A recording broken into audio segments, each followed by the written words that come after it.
I'm so happy for you. Thank you, Jonathan. But give us an idea of what does the last 5 months of quarantine, COVID, all of that look like in your life? What have you been up to? I know you got your son here. Let me say it like this, Jonathan. I remember, I got my son Karma with me. You know what I'm saying? He's 13 years old. And also he's a musician as well. You know what I'm saying? Yeah, just like his dad. What can I say?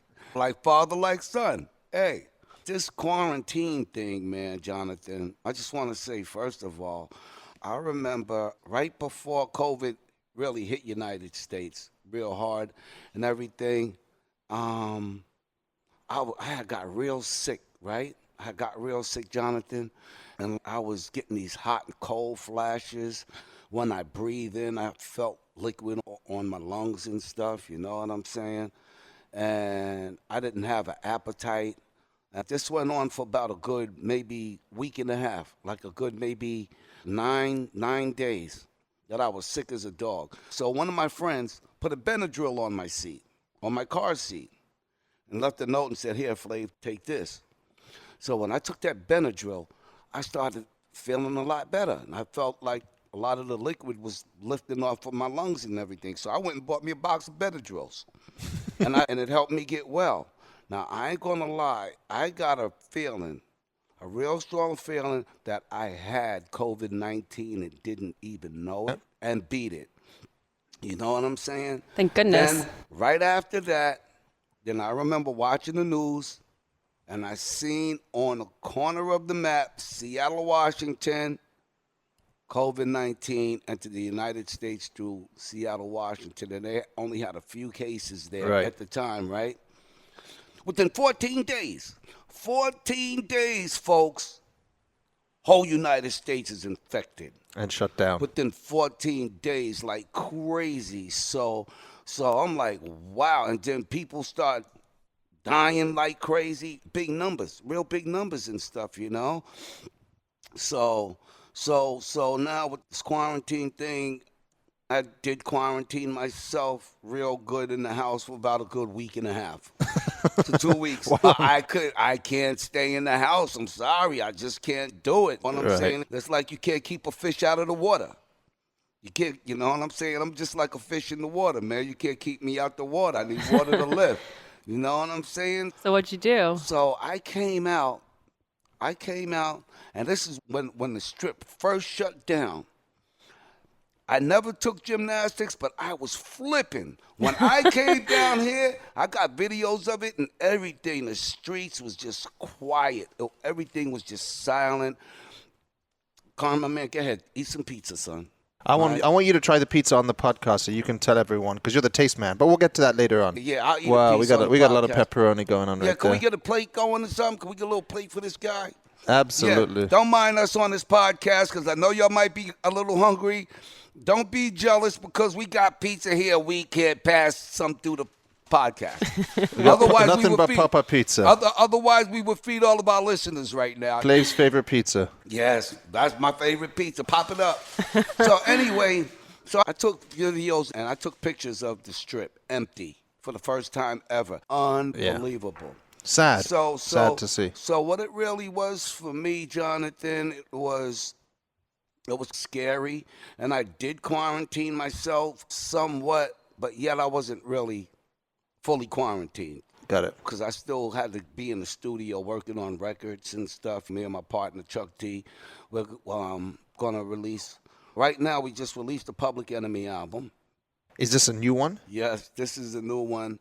And this one, it's Quicker in the Desert, which I got a feeling Chuck wanted to change the name of the album now. So I'm not sure if he did or not yet. But I know this album is supposed to be out right now. And then I said, you can put that album out as long as you promise me we'll do 10 brand new spanking joints, 10 brand new joints. He said, okay, I'm down to do it, but you produce it. I said, okay, I'll produce that album. So I have an album right now that I'm working on for Public Enemy that I'm producing. Wow, amazing. And this will be the first time that And this will be the first That's time. okay. Here we go. And this will be the first time that I ever produced an album or a song or anything for Public Enemy. That's huge. So I'm excited. Sorry about knocking this water over. No worries. I can't wait to hear it. Yeah. Oh man, I wish I could play you all some sneak peeks on this podcast right now. You're gonna be like, oh snap, Public Enemy is coming back. Flav, you are the man. You know what I'm saying? But I've been in and out of the studio and everything, and there's been people heavily quarantining. Yeah, of course. But then a lot of people, they ain't really respecting the fact walking around without their masks and all of that stuff. There's a lot of people that ain't wearing masks. They're like, to hell with the mask. That doesn't make sense. You know what I'm saying? Now, my thing is this. If you're going to wear a mask, wear it right. None of this nose peeking out business. Yeah, but if the nose is just peeking out and just your mouth is covered, what the hell is the purpose? And you keep touching it and you're putting it on and off. Yeah. What the hell is the purpose for the mask then? Because the first place that COVID is going to strike is through your nose. Yeah. Can I tell you what it reminds me of? When a person is walking around with just their mask covered, just their mouth covered, and not their nose. You know what it reminds me of? Can I tell you? Please. We on the podcast, right? Absolutely. Can I curse? Yeah. I can curse. It reminds me of a guy just walking around with his hanging out of the zipper, swinging around. You know what I'm saying? That's what it reminds me of. So, folks, if you're going to wear the mask, wear it right. If you ain't going to wear it right, don't wear it at all. That's my thing. You know what I'm saying? For real. Love it. I'm sorry. Oh, Flav, it's great to. It is good to see you again. It is good to see you, What my is friend. your studio in Vegas that you record at, or where is that located? The studios that I've been working out of, Lisa, is right here in Vegas. Mm-hmm. Right here in Vegas. My boy Payback has a studio. Also, my boy DJ Sev One. He's also the DJ at Dre's After Hours as well. That's my good friend. Is Dre's After Hours your go-to spot when it's open? No, I saw you at Wet Republic with, not Wet Republic, the old pool with Flo Rida. Because Flo is my boy. Yeah. And me and Flo, we used to be roommates way before he went to Florida and blew up. Way before I started doing television. We were homies. I met Flo Rida back in 2000, around 2003, the beginning of 2003. I didn't start doing TV until going towards the end of 2003, I think, or something like that.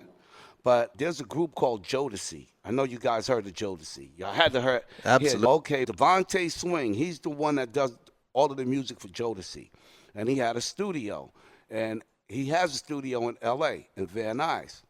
And he let all of us stay in the studio, myself, Flo Rida, and there was a guy named K Solo. I don't know if you ever heard of K Solo. There's a whole bunch of people that used to come through the studio and just stay there and stuff, you know what I'm saying? And my room was the first room. Right next to me was Flo Rida. The next was my boy LB. The next was K Solo. This was before I started doing TV and everything. Wow. Me and Flo Rida was boys. Nice. So how did you end up in Las Vegas? I premeditated the thought. When I left New York, Lisa, I said, I'm going to live in L.A. and I'm going to live in Vegas. Oh, really? I said it before I left New York. And do you know what? What year was that? This was 2000, near the end of 2002, going into 2003. Then I came out to L.A. and I said, you know what? I'm not going back to New York until I see myself on TV or something.